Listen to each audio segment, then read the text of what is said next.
Hello friends, I welcome you to SuccessCDs education. Let's see the important banking sector reforms and acts of India. First of all, in the year 1860, Societies Registration Act was passed, which allows 7 or more people related to any charitable, literary or scientific purpose to form a society. It is to promote a formal organization in the country. Next, we had in the year 1881 Negotiable Instrument Act, which defined the laws related to promissory notes, bill of exchange and cheques. Next, we had in the year 1882 Indian Trust Act. It helps to recognize what is a trust, who is a trustee by law, and gives a proper definition for them. The next law was enacted in the year 1891, the Bankers' Books Evidence Act, which allows bankers to use their ledgers and books as evidence. Next, in the year 1899, we had the Indian Stamp Act related to amending laws related to stamp duty and transactions. Next, we had in the year 1912, Cooperative Societies Act was passed, which consolidates and amends the laws relating to democratic and smooth functioning of registered cooperative societies. Now, in the year 1925, Provident Funds Act was passed, which makes it mandatory to provide pension or provident fund to employees of different organizations. The next act was in the year 1932, Indian Partnership Act, which defines partnership between 2 or more persons who share the profits of a business run by all or one of them. Next, we had in the year 1934 the Reserve Bank of India Act, which led to the formation of the RBI in the year 1935. The next act was in the year 1938, the Insurance Act, which regulates the insurance sector and provides a legal framework to monitor industry framework. In the year 1944, the Central Excise Act was passed, which forms and regulates law related to excise duty on goods and services. The next act was in the year 1944, Public Debt Act, which forms and provides a legal framework for the maintenance of government securities. Next, in the year 1945, we had the International Monetary Fund and Bank Act, which led to the formation of the International Monetary Fund.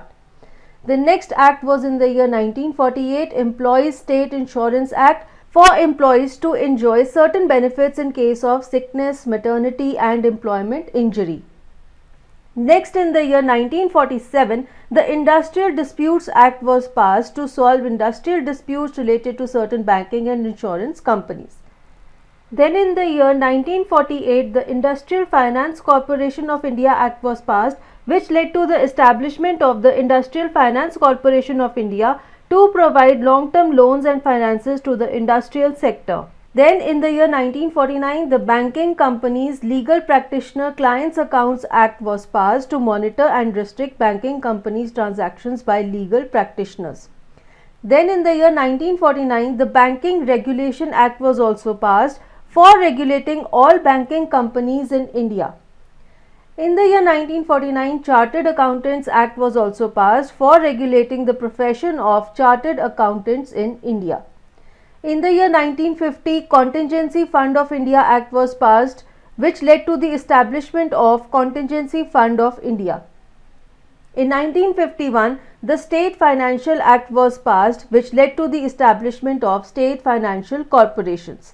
Then in the year 1952, Employees Provident Fund and Miscellaneous Provisions Act was passed, which makes it mandatory to provide pension funds and deposit-linked insurance funds for employees working in factories and other institutions.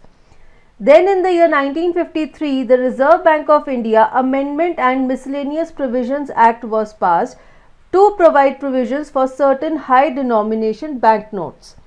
In 1955, the Industrial Disputes Banking Companies Decision Act was passed to provide modification to the decision of the Labour Appellate Tribunal.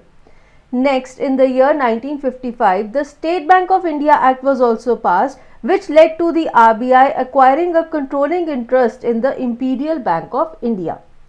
Then in the year 1956, Life Insurance Corporation Act was passed, which led to the establishment of the Life Insurance Corporation of India. The next important act was passed in 1956, the Companies Act, which led to the enabling of company formation by registration and set out the basic duties of companies. Then in the year 1956, the Central Sales Tax Act was also passed, which provides provisions for important goods in interstate commerce and lays down tax restrictions on them.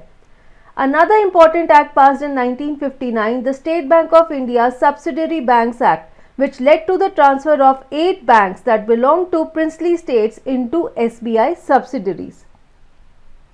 Next, in the year 1959, the Subsidiary Banks General Regulations were also passed to provide constitution, management and control of subsidiary banks formed in India. Then in the year 1961, the Deposit Insurance and Credit Guarantee Corporation Act was passed, which led to the establishment of a corporation for providing insurance of deposits and guaranteeing of credit facilities. Then in the year 1962, the Customs Act was passed, which led to the formation and amending of laws related to customs. In the year 1963, the Unit Trust of India Act was passed, which led to the formation of the Unit Trust of India as a public sector investment institution. Next, in the year 1963, another important act was passed, the Limitation Act, which provides a time limit for different lawsuits within which an individual can approach the court for justice. In the year 1964, the Nationalization of Banks Act was passed, which led to the nationalization of 14 major commercial banks in India through this process, which took place in 1969. Then in the year 1965, the Banking Laws Application and Cooperative Societies Act was passed, which made the Banking Regulation Act 1949 applicable to cooperative banks as well. In 1969, the Banking Companies Acquisition and Transfer of Undertaking Act was passed, which allows the acquisition and transfer of certain banking companies for national development. In 1970, the Nationalized Bank Scheme was launched, which provides management and miscellaneous provisions for the functioning of nationalized banks. In 1976, the Regional Rural Banks Act was passed, which led to the establishment of regional rural banks in India. In 1976, the Foreign Contribution Act was also passed, which regulates and monitors the acceptability and utility of foreign contributions by individuals or associations. In 1981, the Export-Import Bank of India Act was passed to provide financial benefits and security to the importers and exporters of India. In the year 1981, the National Bank for Agriculture and Rural Development Act was passed, which led to the establishment of NABARD to provide and regulate credit facilities for small businesses like agriculture, handicraft, etc. In the year 1982, Chit Fund Act was passed for providing laws and regulations related to chit funds and matters around it. In the year 1985, Sikh Industrial Companies Special Provision Act was passed to allow detection of non-performing or potentially sick companies to revive them or close them. Then in the year 1985, Shipping Development Fund Committee Act was passed, which led to the abolition of Shipping Development Fund Committee. In the year 1985, the Banking Companies Rules were enacted, which led to the addition of certain regulations related to nominations. Then in 1987, the National Housing Bank Act was passed, which led to the establishment of National Housing Bank to monitor and promote housing finance institutes in India. In the year 1989, the SIDBI Act was passed, which led to the establishment of Small Industries Development Bank of India. This idea is to coordinate and support the functioning of this industry. In 1990, SIDBI general regulations were passed for the smooth functioning of this bank. In the year 1992, Securities and Exchange Board of India Act was passed to monitor and regulate the securities market of India. In 1992, the Special Court Act was also passed, which led to the establishment of a special court for transaction-related offences in securities and matters related to it. In the year 1993, the Industrial Finance Corporation Act was passed. To make it a statutory corporation, it made it a public limited company under the Companies Act. Then in the year 1993, the Recovery of Debts Due to Banks and Financial Institutions Act was also passed, which led to the formation of laws for the ruling and recovering of debts due to banks and financial institutions. Next, in the year 1994, the Debt Recovery Appellate Tribunal rules were passed, which led to the introduction of certain provisions for debt recovery called debt recovery tribunals. Then in 1997, Industrial Reconstruction Bank Act was passed, which allows the transfer of undertaking of particular banking companies to control the economy and its development. In 1999, the Foreign Exchange Management Act was passed, which provides provisions and amendment for foreign exchange management. Another act passed in 1999 was Insurance Regulatory and Development Authority Act, which led to the establishment of Insurance Regulatory and Development Authority of India. In 2002, the Prevention of Money Laundering Act was passed, which provides provisions to prevent money laundering cases and consequences of such cases.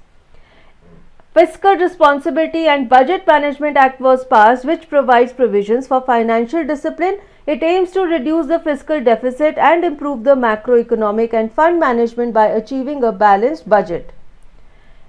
The Securitization and Reconstruction of Financial Assets and Enforcement of Security Interest Act was passed, which allows the auction of properties to recover the loans by banks. In 2003, Industrial Development Bank Act was passed, which made the Industrial Development Bank a company registered under the Companies Act 1956 and continued its banking business. In 2005, the Credit Information Companies Act was passed, which provides provisions for regulation of credit information companies and ensures efficient distribution of credit. In 2006, the Government Securities Act was passed, which provides provisions for improving the government securities market and management. In 2006, the Banking Ombudsman Scheme was launched, which allows customers to complain if they are not happy with the banking services. 2011, the CST Central Registry rules were passed, which makes the Central Registry a part of the CST Act 2002 to prevent money laundering and other financial frauds. In 2014, the Securities Law Amendment Act was passed, which allows Security and Exchange Board of India to go after fraudulent investment schemes, especially Ponzi schemes. In 2014, the Regional Rural Banks Amendment Act was also passed, which allows the government to authorize and issue the capital for regional rural banks. In 2015, the Insurance Laws Amendment Act was passed, which provides IRDAI with more flexibility in functioning to work more efficiently. In 2015, the Companies Act Amendment was also passed, which allows the formation of companies without a minimum paid up capital. So this is all for this session. Thank you friends, and for more videos do subscribe to SuccessCDs Education.